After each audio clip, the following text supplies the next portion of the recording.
Hey there, Hodinkee. Marshall here from Seattle, and I just had to tell you the story of a watch that I kind of believe I was destined to own and has changed the trajectory for me with my enthusiasm for horology and watches and stuff like that, and that is this one right here.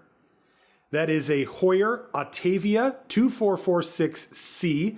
This has a compressor case, and of course it's a chronograph. I love Heuers. I'm into motorsports, so this kind of harkens back to that type of time for me. But at the time when I got this watch, I had never bid on a real vintage watch on eBay.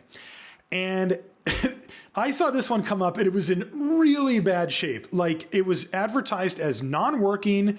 The crystal was so scuffed that you could barely see the dial. There was so much dirt on this thing. It had a mismatched band.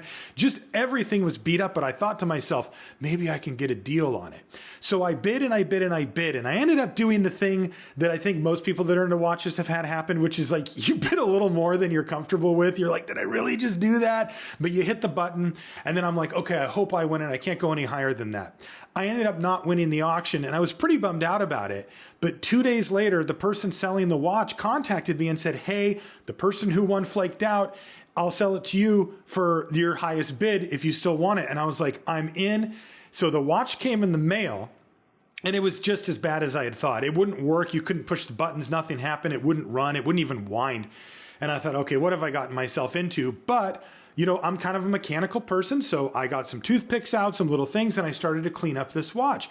And I noticed how much dirt was in it. I mean, there was dirt packed into where the pushers are and stuff. And as I cleaned out one, I pushed the pusher and it pushed down. And so then I further cleaned up the crown and the other pusher, and I wound it, and the watch works. It absolutely worked with no problem. In fact, it ran really well. I got some poly watch to clear the crystal off, and look at that dial. It's beautiful. I mean, near mint. And this thing's never been polished. So I ended up with one of those awesome eBay finds, and I was so happy. But here's the really cool part. When I was tinkering around with it, I wanted to look inside the back of it. So I got some tools to open up the back. And I did, and I got to check it out and stuff. And I thought, well, I could maybe work on these and maybe I could do some stuff. And I started getting more and more into watchmaking. And now it's one of my favorite hobbies.